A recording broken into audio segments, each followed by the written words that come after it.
Profe, una pregunta. Listo, Em, Fernando. Sí, Next. ¿Usted ya dijo las notas de coso? O sea, ¿ya las mandó, las de administración? Creo que sí, Ah, bueno, pero ya me buenísimo, fijo. entonces. Ahí me fijo ahora. Ah, bueno, buenísimo, profe. Gracias. Recuerden, estas notas son de digamos, el resultado de lo que hicimos en administración, pero no son las notas que van a recibir ustedes, ¿sí? Tengan en cuenta eso Sí, nada sí. más. Ahí vemos, termino esta parte de cita y después pasamos al formulario, repasamos la evaluación y vemos ahí si pasé las notas o no. Bueno, profe. Bueno, este era el último tema que habíamos estado viendo, que era el flujo de fondos. Lo que habíamos repasado un poquito era que se compone básicamente de tres partes. ¿Mm? La primera, distribuir lo que preveemos van a ser los ingresos. ¿Mm? Luego los egresos para armar finalmente el flujo de fondos. Son tres cuadritos. Para una empresa en marcha, que es como la que estamos viendo acá, tiene dos partes. ¿Mm? Esto que ven aquí de amarillo es información histórica, ¿sí? Y lo que vemos en verdecito, resaltado en verde, es una proyección, un presupuesto. Proyectar o presupuestar es intentar establecer con cierto algún criterio cómo pueden llegar a suceder las cosas. La diferencia entre proyectar, prever y adivinar es en qué nos basamos para eso. En una empresa en marcha necesariamente tenemos que estar trabajando con información histórica para luego poder proyectar. Si no hay información histórica, lo que estamos haciendo es adivinando, no proyectando, ¿sí? El presupuesto es establecer puntos a donde queremos llegar, ¿no? Es prever a donde queremos ir. En cambio, en una empresa que recién empieza, solamente tenemos esta partecita, ¿no? De las previsiones. Como no hay información histórica, por lo general, y eso lo vamos a ver cuando veamos el proyecto dentro de la segunda etapa, tenemos que hacer lo que se llama un análisis, un estudio de mercado, ¿sí? Entonces, en una empresa que está por iniciar en un proyecto de inversión, nos basamos en un estudio de mercado.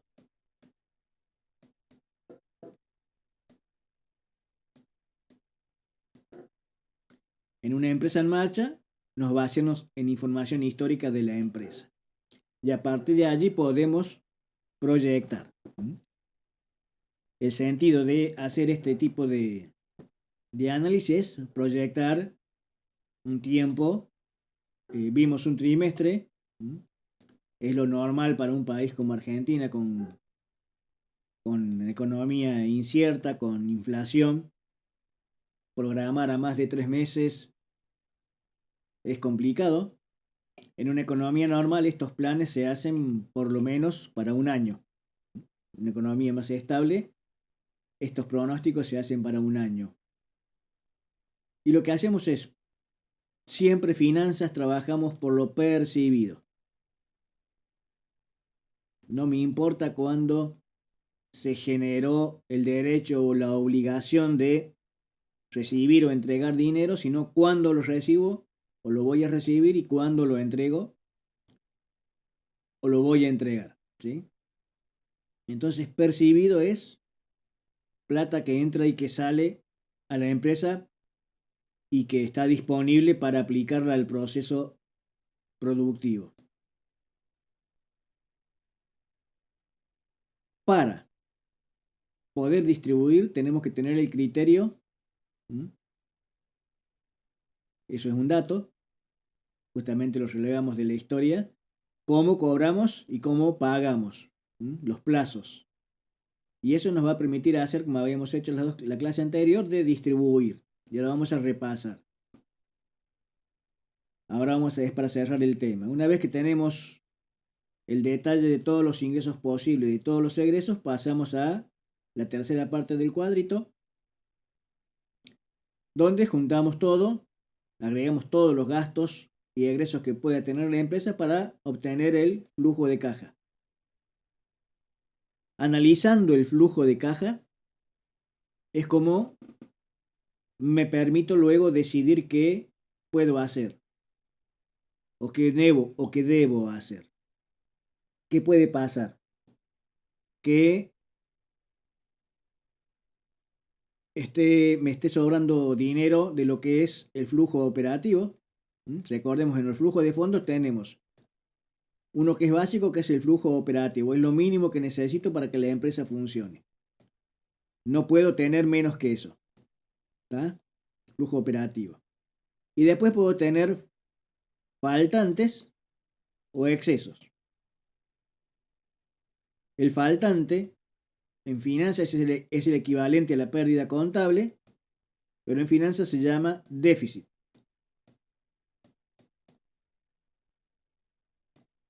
Me falta plata. No quiere decir que perdí plata. No es lo mismo perder que faltar, ni ganar que sobrar. ¿Sí? Yo puedo tranquilamente tener déficit y estar ganando plata. Sino que en el momento, en el periodo que analizo, me falta efectivo. Nada más. A eso se refiere el déficit. Y el exceso, que sería el equivalente al término económico de ganancia, pero no es lo mismo, es superávit.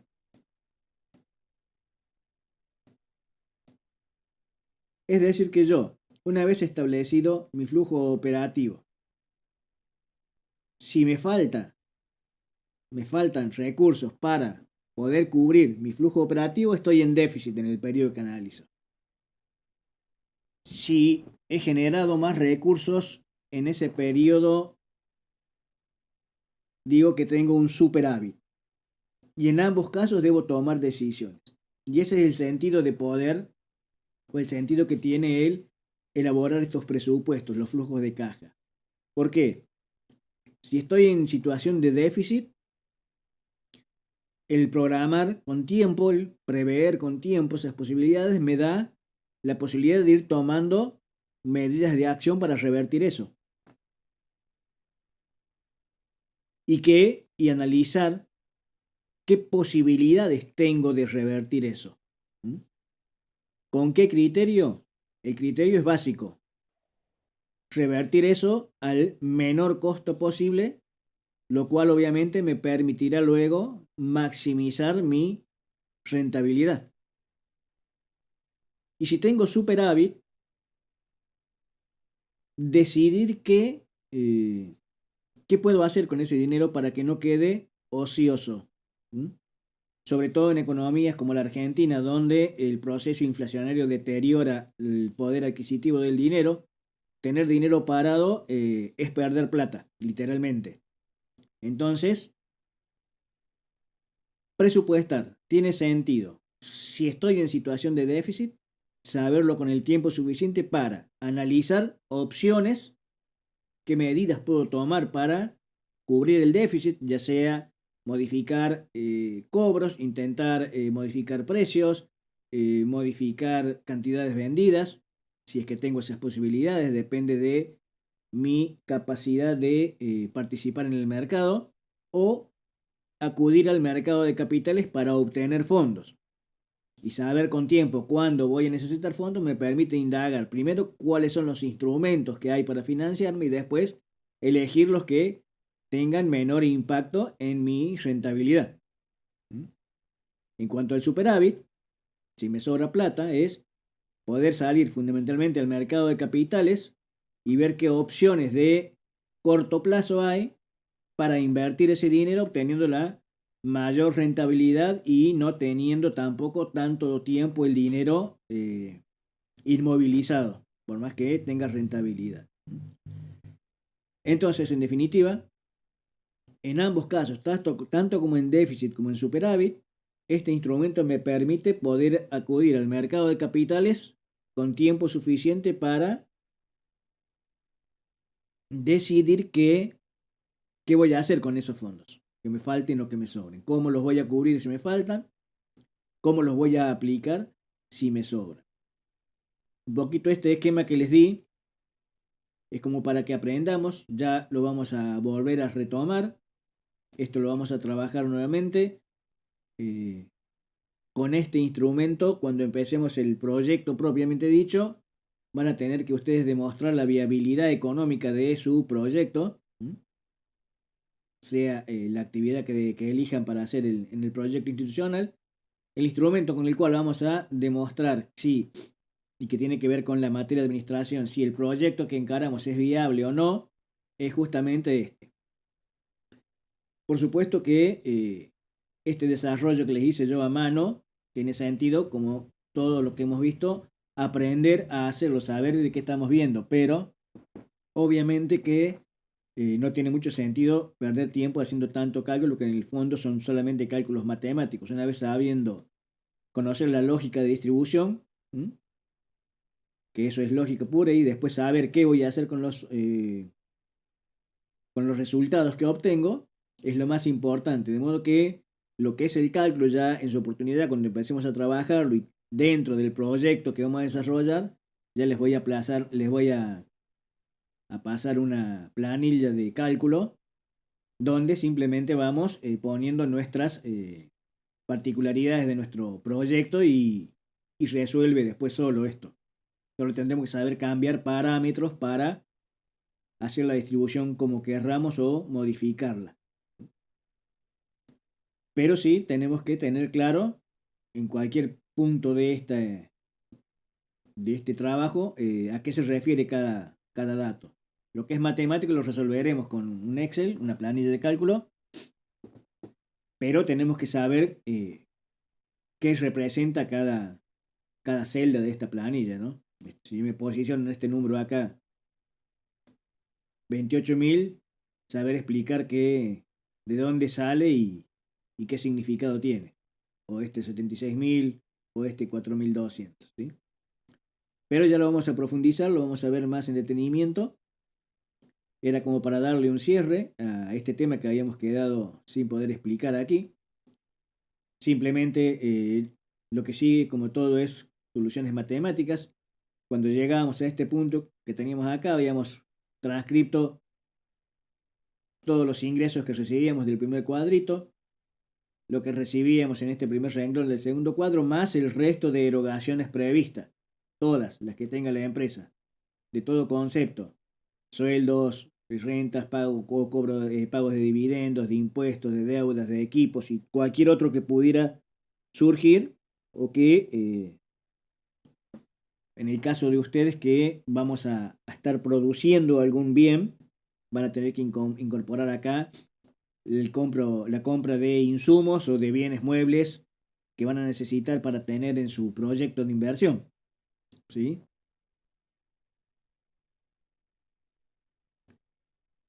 Y aquí simplemente es hacer números, simplemente números. Siempre partimos con el saldo inicial, que es el saldo final del periodo anterior.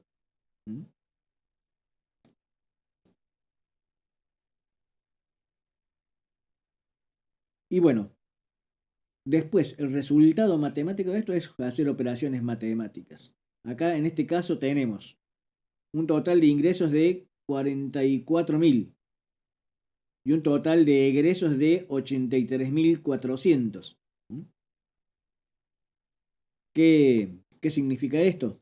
Claramente me está faltando plata. 44.000 menos 83.400, me están faltando 39.400 pesos.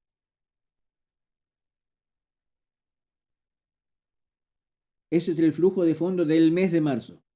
Durante marzo yo preveo recibir 44.000 pesos y preveo que tengo que afrontar erogaciones por 83.400. O sea que para poder cerrar en equilibrio el mes de marzo me van a estar faltando 39.400. Ahora a fin de febrero me quedaban 5.000 pesos a mí. tomo en cuenta estos 5.000 pesos que me quedaban, entonces el faltante ya no es de 39.400, sino de 34.000, sino de 29.400, ¿sí? Vamos a poner un rojo para que se note que es faltante.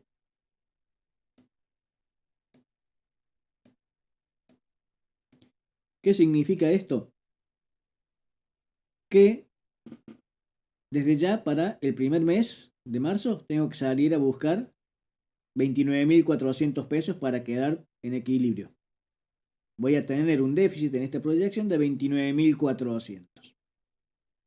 Y en cada periodo, así como aquí tomé 5.000 del mes anterior, lo que me queda al final es lo que pasa como capital inicial o como caja inicial del periodo anterior. Acá parto abril con un déficit de 29.400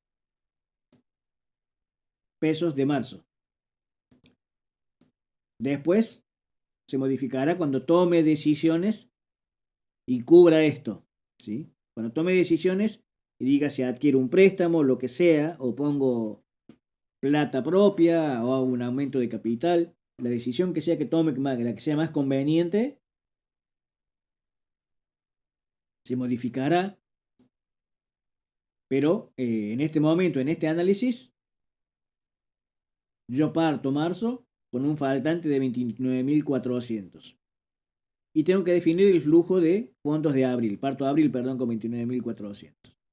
Termino marzo con ese déficit.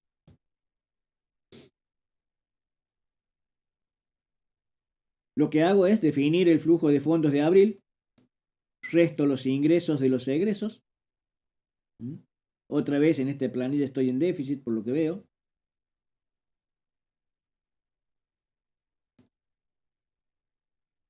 $58.000 menos 87.500.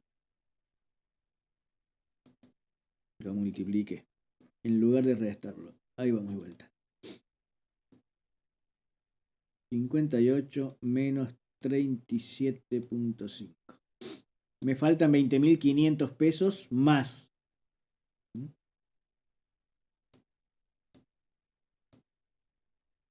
Me faltan 20.500 pesos más.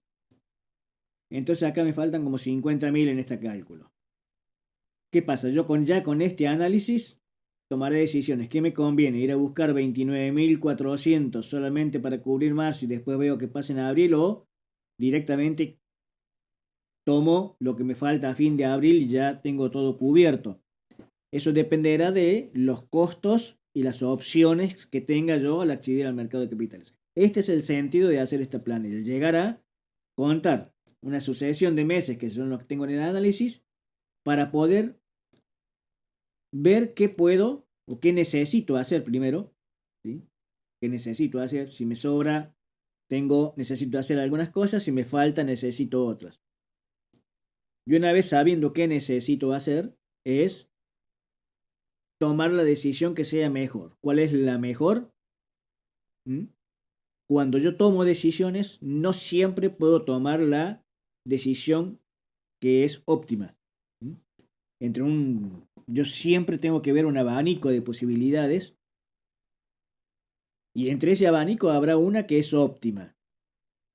Lo que no quiere decir que es la que voy a tomar. Yo voy a tomar la mejor posible que tengo chances de tomar, porque por ahí la solución óptima no tengo yo a mi alcance poder acceder a esa solución. Entonces, entre las soluciones posibles, debo tomar la mejor que esté en condiciones de tomar, ya sea para obtener fondos o para aplicar fondos. Básicamente, entonces, como ya les había comentado en otra oportunidad, finanzas se refiere justamente a tomar decisiones de financiación, como obtener recursos, y tomar decisiones de inversión, cómo aplicar esos recursos. Es el centro de la actividad de un CFO financiero, o un gerente de finanzas, o un encargado de finanzas. Esto dependerá de la magnitud que tenga la organización, si hay una persona especializada o no para hacerlo, pero la función está siempre sin importar el tamaño de la empresa. La función está siempre. Dependiendo del tamaño de la organización, podrá ser una función general que alguien más hace o habrá un área específica solamente para desarrollar esto. No es lo mismo un kiosco que naturalmente tiene que comprar, tiene que pagar, tiene gastos, tiene que salir a buscar fondos cuando le faltan, si le sobran, tiene que saber qué hacer. Y habrá una sola persona que es el dueño del kiosco que hace las cobranzas, las compras, las ventas, los depósitos, buscar plata. A una gran empresa, como una multinacional, que tendrá un especialista con un grupo de gente a su servicio para cada una de esas actividades diferentemente, ¿sí? No hay que confundir la ejecución de las actividades con las funciones. Las funciones están siempre. Siempre en cualquier organización comercial hay que pagar gastos, hay que comprar para vender, ya sea bienes o insumos, hay que pagar impuestos, hay que pagar servicios. Me va a faltar y me va a sobrar plata. Así haya una sola persona que haga todo, las funciones están siempre. Bueno, esto era como para cerrar este temita que nos había quedado colgado, que lo vamos a retomar nuevamente. Vamos a volver a repasar cómo se hacen todos estos cálculos y cómo se resuelven con una planilla de cálculo también.